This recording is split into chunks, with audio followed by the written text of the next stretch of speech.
Hi everybody and welcome to episode 2 of the half year career reset. I hope you listened to episode 1 where we got really honest with ourselves about where am I now. This episode focuses on communicating your impact and celebrating your wins. Let's get into it. My name's Taz. I'm a woman. I'm brown. I grew up in Birmingham. I was raised by a single mum on free school meals. I've spent the last few years navigating corporate exec life. And what I've learned over the years is there is a set of corporate rules nobody is saying out loud. And that's why I created this podcast. This space is for us to unpack those rules and to help you figure out how you want to navigate the system and engage with it. I would love for you to follow on Office Real Talk on Instagram or TikTok and subscribe on Spotify, Apple, wherever you get your podcasts so we can get more of us listening and winning in the corporate world. We have to own what we've built and we have to be able to look back and take stock of how far we've come. And this is something I just find that we are so bad at. It is inherent in us, in the way that we are conditioned, in the way that we are raised, in what society tells us, that we must play down our impact. And unfortunately, even when we know we've made good impact, even when we know we're winning, we really struggle to articulate it well. And I see this over and over again. So if you do have a list of things that you have done well in the last 6 months, and you know that, we need to be better at talking about the impact of that and really having that time to be able to name it, to quantify it, and to celebrate it. And that's why I created this episode. It is so easy to talk about what went wrong. That's so natural to so many of us. To talk about the smallest thing that went wrong rather than all the bigger things that went right. You could organise the most perfect event, the most perfect wedding, and yet if one small thing was wrong, i.e. you didn't like a centerpiece, or someone turned up 5 minutes late, or you weren't too sure about your shoes, you will make that the narrative. And that is what so many people do. So many people make the smallest thing that goes wrong the entire narrative against everything else that has gone right. And we must unlearn that. And we're going to do that today, where we're going to claim the last 6 months and we're going to think about how we're going to talk about ourselves for the next 6, because that's how we're going to claim our year and that is how we're going to win. Modesty and being humble feels safe, right? Letting your work speak for itself feels like the professional thing to do. It does not feel professional to talk about your wins. It does not feel professional to celebrate how far you've come. But remember this, silence is a career killer. It really is. It's a career killer. And I'm not being dramatic like I usually am. It's a career killer. If you're not telling your story, someone else is filling that gap. They're either going to tell your story for you or they're going to claim your story. It goes back to, why are they claiming your work? Why are they taking your wins? Why are they getting the credit for you? Because when you leave a vacuum, it will be filled. You must own your own story. There is no excuse for not doing that. And you cannot hide behind not doing it anymore if you want to win in your career, if you want to own your career. You've got to stop letting your career happen to you. You've got to take the accountability.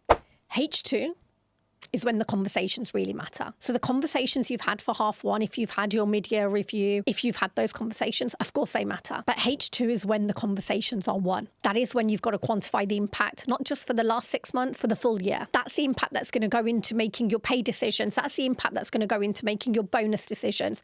That's the impact that's going to go into when the next round of jobs come up, when people are thinking about who they want to sponsor, when people are talking about you in rooms you're not in. That's where the impact really matters. And we're not going to wait till end of year to do that. That's why we're going to start now in July, because we're going to build momentum with our actions. So when it gets to the end of the year, you have a whole list of things that you can talk about and the impact that you've made. And we can also look back on the first half of the year and really nail the impact we've made on that.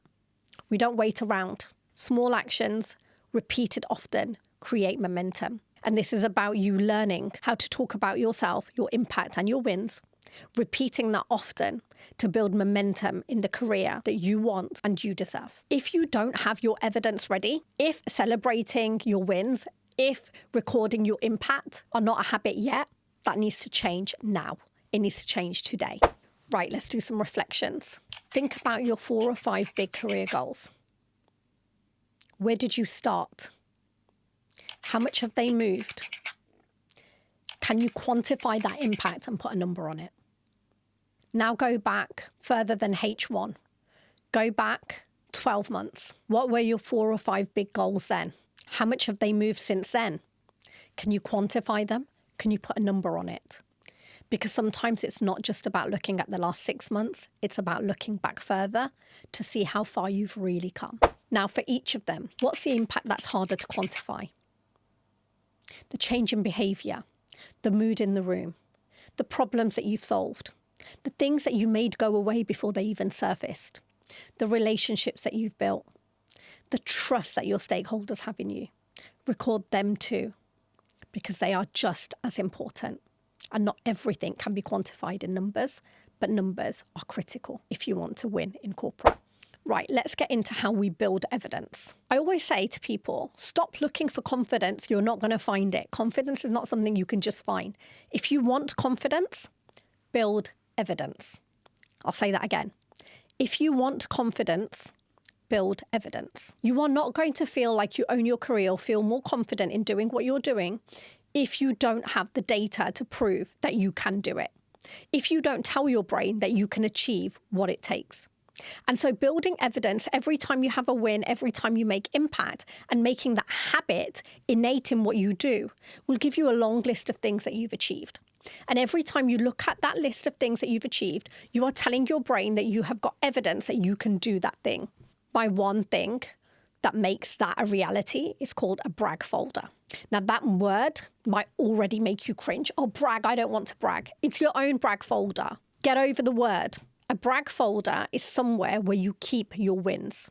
So when someone asks you what you've delivered, what's the impact you've made, you don't shrink or freeze. It's there in plain sight for you to access and allows you to claim it and talk about it. I see so many people rely on memory or someone else's goodwill about what they've done, or they have a last-minute scramble to find all of their wins. Don't be that person. If I asked you what are your biggest wins from H1 now, would you be able to rattle them off like that? Could you find them? Probably not. And if you can, well done you. So you need a live document, not something that you update once a year or twice a year. It's a live document. It can be a folder in your inbox. It could be something on your desktop. It could be a spreadsheet that you create. It could even be something that you have written down in a notebook that you keep at home. You could keep it on your notes app, providing you access it and review it all the time. What should it include? Every time someone sends you good feedback, stick it in there. Every time you move the dial on a number or a metric, put it in there.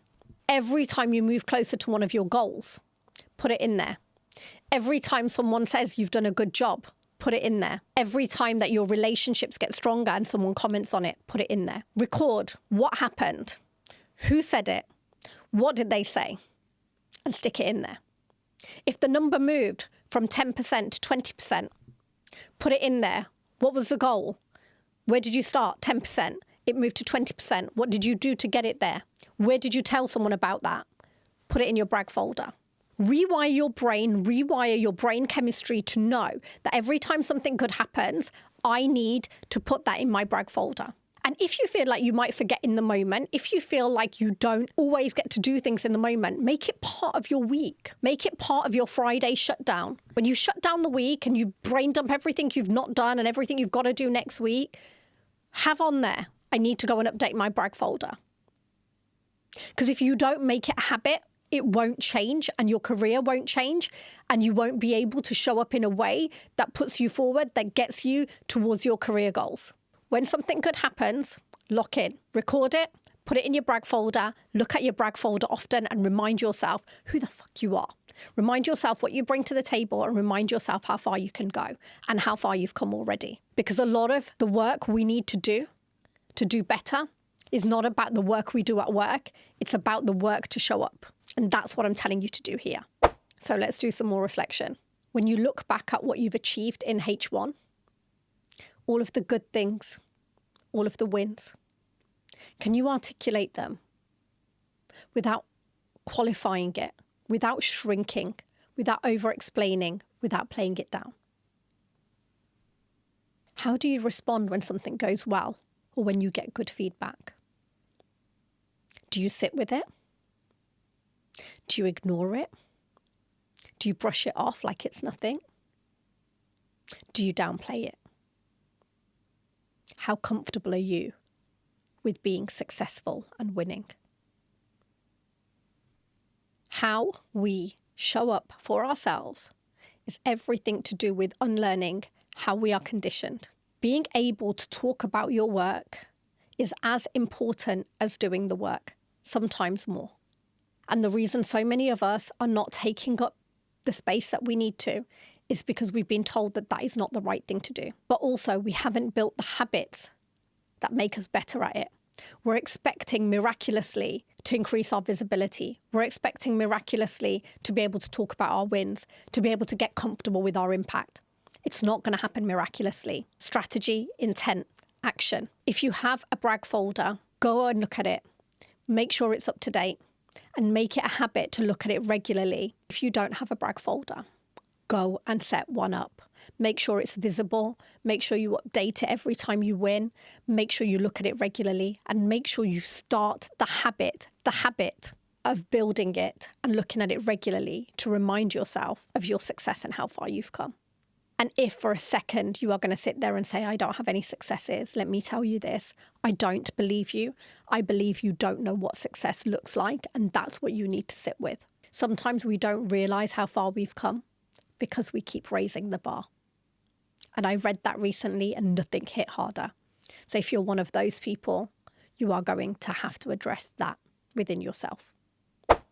So far we've covered getting honest with ourselves about where we are now, communicating our impact and celebrating our wins. 2 episodes out of 4 to reclaim the next 6 months. I hope to see you next week on episode 3 of the half-year career reset. Thank you.